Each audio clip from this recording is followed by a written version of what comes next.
നമസ്കാരം ഫ്രണ്ട്സ്. ആദ്യം തന്നെ എല്ലാ സുഹൃത്തുക്കളെയും ഈ വീഡിയോ സെഷനിലേക്ക് സ്വാഗതം ചെയ്യുന്നു. ഇന്ന് ബഹുമാനപ്പെട്ട കേരള ഹൈക്കോടതിയിൽ ഹൈറിച്ച് ഓൺലൈൻ ഷോപ്പിയുടെ ബക്സ് ആക്ടിന്റെ അപ്പീൽ പ്രോസസ്സുമായി ബന്ധപ്പെട്ടുള്ള കേസ് ഉണ്ടായിരുന്നു. ജസ്റ്റിസ് പി ഗോപിനാഥ് സാറിന്റെ ബെഞ്ചിലായിരുന്നു ഐറ്റം നമ്പർ 136 ആയിട്ട് കോർട്ട് നമ്പർ 1A കേസ് പരിഗണിച്ചത്. ഏകദേശം ഒരു 10 മിനിറ്റോളം അടുപ്പിച്ച് ഉണ്ടായിരുന്നു കോർട്ട് പ്രൊസീഡിംഗ്സ്. ഹൈറിച്ച് ഓൺലൈൻ ഷോപ്പിയെ റെപ്രസെന്റ് ചെയ്തത് ന്യൂട്ടൺസ് ലോയിലെ senior advocate Rajesh Kumar sir ആയിരുന്നു. അതുപോലെ പബ്ലിക് പ്രോസിക്യൂട്ടർ പ്രസന്റ് ആയിരുന്നു. അതുപോലെ ഇംപ്ലീറ്റ്മെന്റിന് വേണ്ടി വന്നവരുടെ അഡ്വക്കേറ്റ്സും പ്രസന്റ് ആയിരുന്നു. ഇനി കേസ് അപ്ഡേറ്റിലേക്ക് വരാം.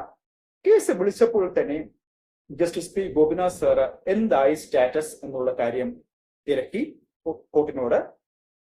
അപ്പോൾ ഹൈറിച്ച് ഓൺലൈൻ ഷോപ്പിയുടെ അഡ്വക്കേറ്റ് രാജേഷ് കുമാർ സാർ അവിടെ പറഞ്ഞു, ഓൾറെഡി 11th ജൂലൈയിൽ വന്ന ബഹുമാനപ്പെട്ട കേരള ഹൈക്കോടതിയിലെ കോർട്ട് ഓർഡർ, വെഹിക്കിൾസ് റിലീസ് ചെയ്ത് കൊടുക്കാൻ ഉള്ള കോർട്ട് ഓർഡർ ഇതുവരെയായിട്ടും റെസ്പെക്റ്റീവ് കോമ്പറ്റന്റ് അതോറിറ്റി ഇതുവരെയായിട്ടും അത് പാലിച്ചിട്ടില്ല, റിലീസ് ചെയ്ത് തന്നില്ല എന്നുള്ള കാര്യം പറഞ്ഞു. അതുപോലെ തന്നെ ബഹുമാനപ്പെട്ട ഡിസ്ട്രിക്ട് കളക്ടറിനെ അതുമായിട്ട് ബന്ധപ്പെട്ട് സമീപിച്ചായിരുന്നു. അപ്പോൾ ഡിസ്ട്രിക്ട് കളക്ടർ കോമ്പറ്റന്റ് അതോറിറ്റിയിൽ നിന്ന് ഡയറക്ഷൻസ് വന്നില്ല എന്നുള്ള ഒരു കാര്യം അവിടെ പറഞ്ഞു. അപ്പോൾ ആ ഒരു കാര്യമെല്ലാം ഇന്ന് ജസ്റ്റിസ് പി ഗോപിനാഥ് സാറിന്റെ ബെഞ്ചിൽ ബോധിപ്പിച്ചു. എന്ന് പറഞ്ഞാൽ തീർത്തും ഇവിടെ ബഹുമാനപ്പെട്ട കേരള ഹൈക്കോടതിയുടെ ഓർഡറിനെ പോലും അവിടെ അതുമായിട്ട് ബന്ധപ്പെട്ടുള്ള ബാക്കി ഫോളോ അപ്സ് ഒന്നും കോമ്പറ്റന്റ് അതോറിറ്റിയുടെ ഭാഗത്ത് നിന്ന് ഉണ്ടായിട്ടില്ല എന്നുള്ളൊരു കാര്യമാണ് ഇന്നത്തെ ഇപ്പൊ കോർട്ട് പ്രൊസീഡിംഗ്സിൽ നിന്ന് മനസ്സിലാക്കാൻ വേണ്ടി സാധിച്ചത്. അതുപോലെ റെസ്പെക്റ്റീവ് ട്രഷറി അക്കൗണ്ടിലേക്ക് എമൗണ്ടുകൾ മാറ്റുന്നതുമായിട്ട് സംബന്ധിച്ചിട്ടുള്ള അപ്ഡേറ്റ്സ് അതുമായിട്ട് ബന്ധപ്പെട്ടിട്ടും കോമ്പറ്റന്റ് അതോറിറ്റി ഇതുവരെയായിട്ടും ഒരു സ്റ്റെപ്സും ചെയ്തിട്ടില്ല എന്നുള്ള കാര്യവും ഒന്ന് ബഹുമാനപ്പെട്ട കേരള ഹൈക്കോടതിയിൽ ജസ്റ്റിസ് പി ഗോപിനാഥ് സാറിന്റെ ബെഞ്ചിൽ ബോധിപ്പിച്ചു. അതുപോലെ ഹൈറിച്ചിന്റെ ഭാഗത്ത് നിന്ന് അഡ്വക്കേറ്റ് രാജേഷ് കുമാർ സാർ, കാരണം ആ കഴിഞ്ഞ കോർട്ട് പ്രൊസീഡിംഗ്സിൽ ഇങ്ങനെ, കാരണം നിങ്ങളുടെ ഭാഗത്ത് നിന്നും കൂടെ ഒന്ന് തിരക്കുവാൻ വേണ്ടി ഒരു ഒബ്സർവേഷൻ ഉണ്ടായിരുന്നു. അങ്ങനെ ഹൈറിച്ച് ഓൺലൈൻ ഷോപ്പിയുടെ ഭാഗത്ത് നിന്ന് കാത്തലിക് സിറിയൻ ബാങ്കിനെ CSB ബാങ്കിനെയൊക്കെ അപ്രോച്ച് ചെയ്തിരുന്നു. അപ്പോൾ അവര് 7.5% മുകളിൽ ഇൻട്രസ്റ്റ് തരാമെന്നുള്ള ഒരു കാര്യങ്ങളൊക്കെ ഇന്ന് ബഹുമാനപ്പെട്ട ജസ്റ്റിസ് പി ഗോപിനാഥ് സാറിന്റെ ബെഞ്ചിൽ അഡ്വക്കേറ്റ് രാജേഷ് കുമാർ സാർ അത് കാര്യങ്ങളൊക്കെ ഒന്ന് ഡിസ്കസ് ചെയ്തായിരുന്നു. എന്നാലും അവിടെ ബഹുമാനപ്പെട്ട ജസ്റ്റിസ് പി ഗോപിനാഥ് സാർ ഇത് ട്രഷറി അക്കൗണ്ടിലേക്ക് 7.5% ഇൻട്രസ്റ്റ് റേറ്റിലേക്ക് വെക്കാനുള്ള കാര്യത്തിലേക്ക് തന്നെയാണ് വന്നത്. അപ്പോൾ ഇതുവരെയായിട്ടും ആ ഒരു സ്റ്റെപ്സ് ഒന്നും ബഹുമാനപ്പെട്ട കോമ്പറ്റന്റ് അതോറിറ്റി ചെയ്തിട്ടില്ല. അപ്പോൾ അവിടെയെല്ലാം ജസ്റ്റിസ് പി ഗോപിനാഥ് സാറിന് ഡെഫിനറ്റ്ലി കോർട്ട് ഒബ്സർവേഷനിലൂടെ മനസ്സിലാക്കാൻ സാധിച്ചത്, അവിടെ justice P Gopinath sir contempt of court, കോടതി അലക്ഷ്യത്തിന് ആപ്ലിക്കേഷൻ സമർപ്പിക്കുവാനാണ് ഇപ്പോൾ ബഹുമാനപ്പെട്ട ഹൈക്കോടതിയിൽ നിന്ന് justice P Gopinath sir advocate Rajesh Kumar സാറിനോട് ഡയറക്ഷൻ കൊടുത്തിരിക്കുന്നത്. കാരണം ഇതുവരെയായിട്ടും 11th ജൂലൈയിൽ വന്ന കോർട്ട് ഓർഡറിന്റെ ബേസിൽ ഇതുവരെയായിട്ടും വെഹിക്കിൾസ് റിലീസ് ചെയ്തിട്ടില്ല. അതുപോലെ ട്രഷറി അക്കൗണ്ടിലേക്ക് എമൗണ്ടുകൾ ട്രാൻസ്ഫർ ചെയ്യണമെന്ന് പറഞ്ഞിട്ട് ആ ഒരു കാര്യങ്ങളൊന്നും അവിടെ ചെയ്തിട്ടില്ല. കാരണം അന്നത്തെ ഇന്ററിം ഓർഡറിൽ പ്രത്യേകം മെൻഷൻ ചെയ്തിട്ടുണ്ട്, കാരണം എത്ര എമൗണ്ടുകൾ ട്രഷറി അക്കൗണ്ടിലേക്ക് മാറ്റുകയും എത്ര ഇൻട്രസ്റ്റ് റേറ്റിലാണ് അത് വെച്ചിരിക്കുന്നത് എന്നുള്ള കാര്യം ഇന്നത്തെ കോർട്ട് പ്രൊസീഡിംഗ്സ് പറയണമെന്നായിരുന്നു അവിടെ ഡയറക്ഷനിൽ ഉണ്ടായത്. പക്ഷേ ഈ പറഞ്ഞിരിക്കുന്ന സ്റ്റെപ്സുകളൊന്നും ചെയ്തിട്ടില്ല എന്നുള്ള കാര്യവും ഇന്ന് ബഹുമാനപ്പെട്ട ജസ്റ്റിസ് പി ഗോപിനാഥ് സാറിന്റെ ബെഞ്ചിൽ ബോധിപ്പിച്ചു. സോ ഇന്നിപ്പോൾ വന്നിരിക്കുന്ന ഡയറക്ഷൻ എന്ന് പറഞ്ഞാൽ കോൺടെംപ്റ്റ് ഓഫ് കോർട്ട് എന്നുള്ള ആപ്ലിക്കേഷൻ കൂടെ സമർപ്പിക്കുവാൻ അഡ്വക്കേറ്റ് രാജേഷ് കുമാർ സാറിനോട് പറഞ്ഞിരിക്കുകയാണ്. അപ്പോൾ ഇതാണ് ഇപ്പോഴത്തെ കേസ് അപ്ഡേറ്റ്. അതുപോലെ തന്നെ മീഡിയേഷനുമായിട്ട് ബന്ധപ്പെട്ടിട്ടുള്ള കാര്യങ്ങളെ കുറിച്ച് തിരക്കിയായിരുന്നു.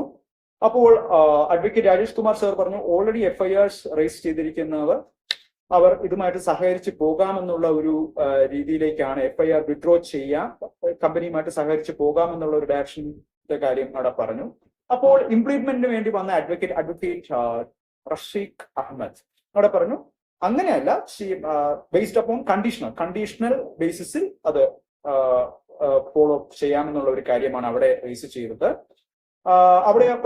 അപ്പോൾ അവിടെ സത്യവാങ്മൂലം അഫിഡവിറ്റ് സമർപ്പിക്കണം എന്നുള്ള ഒരു കാര്യവും അവിടെ റേസ് ചെയ്തു. അപ്പോൾ സത്യവാങ്മൂലം ബഹുമാനപ്പെട്ട കോടതിയിൽ സമർപ്പിക്കുകയും അപ്പൊ അതുമായിട്ട് ബന്ധപ്പെട്ടിട്ടുള്ള ഹൈറിച്ച് ഓൺലൈൻ ഷോപ്പിയുടെ റെസ്പോൺസ് എന്താണ്, അപ്പോൾ അതെല്ലാം ഓക്കെ ആണോ, എന്താണ് കണ്ടീഷൻസ് എന്നുള്ള കാര്യവും കൂടെ നോക്കിയിട്ടായിരിക്കാം ബാക്കിയുള്ള കാര്യങ്ങൾ പ്രൊസീഡിങ്സ് പോവുക.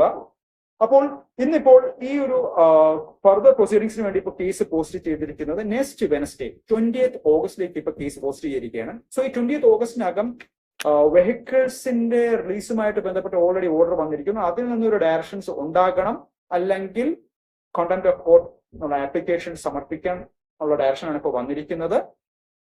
പിന്നെ അതുപോലെ ട്രഷറി അക്കൗണ്ടിലേക്ക് എമൗണ്ടുകൾ ട്രാൻസ്ഫർ ചെയ്യും. അത് എത്ര ഇൻട്രസ്റ്റ് പെർസെന്റേജിലേക്കാണ് അത് വെച്ചിരിക്കുന്നത് എന്നുള്ള കാര്യവും ബഹുമാനപ്പെട്ട ജസ്റ്റിസ് പി ഗോപിനാഥ് സാറിന്റെ ബെഞ്ചിൽ ഹൈക്കോർട്ടിനെ ഇൻഫോം ചെയ്യണം എന്നുള്ള കാര്യമാണ് ഇപ്പോൾ വന്നിരിക്കുന്നത്. പിന്നെ അതുപോലെ ഇൻ ദ മീൻ ടൈം ഈ ഒരാഴ്ച ടൈം ഫ്രെയിമിൽ തന്നെ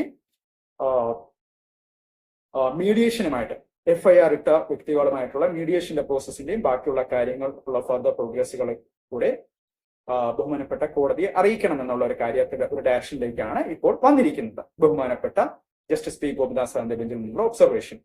അതുപോലെ തന്നെ ഓഗസ്റ്റ് 18 കമ്മിങ് മൺഡേ FIR കോഷനുമായിട്ട് ബന്ധപ്പെട്ടിട്ടുള്ള കേസിന്റെ ബാക്കി court proceedings justice VG Arun സാറിന്റെ ബെഞ്ചിൽ നിന്ന് വരാൻ വേണ്ടി ഇരിക്കുകയാണ്. സോ അന്ന് ഹോപ്പ്ഫുള്ളി ഇന്ന് നടന്ന അപ്ഡേറ്റുകൾ മിക്കവാറും ജസ്റ്റിസ് VG അരുൺ സാറിന്റെ ബെഞ്ചിൽ ബോധിപ്പിക്കുമെന്ന് തന്നെയാണ് ഞാൻ വിശ്വസിക്കുന്നത്, ഹൈർ ഷോണിൻ ഷോപ്പിയുടെ അഡ്വക്കേറ്റ്സ്. അപ്പൊ അതുമായിട്ട് ബന്ധപ്പെട്ടിട്ട് ബാക്കി ഫർദർ പ്രോഗ്രസ് ഡിസിഷൻസ് കാണാം. ഓൾറെഡി FIR കോഷനുമായിട്ട് ബന്ധപ്പെട്ടുള്ള കേസിൽ ഹിയറിംഗ്സ് എല്ലാം കഴിഞ്ഞു. കോർട്ട് ഓർഡർ റിസർവ് ചെയ്ത് വെച്ചിരിക്കുന്ന സ്റ്റേജിലാണ്. സോ ഇന്നത്തെ അപ്ഡേറ്റ്സുകളും കൂടെ അന്ന് ജസ്റ്റിസ് VG അരുൺ സാറിന്റെ ബെഞ്ചിൽ ബോധിപ്പിക്കും എന്ന് തന്നെയാണ് വിശ്വസിക്കുന്നത്. അപ്പോൾ ഇനിയിപ്പോ വരാൻ വേണ്ടി ഇരിക്കുന്നത് Monday August 18 justice VG Arun സാറിന്റെ ബെഞ്ചിൽ ഉള്ള FIR കോഷൻ കേസും അതുപോലെ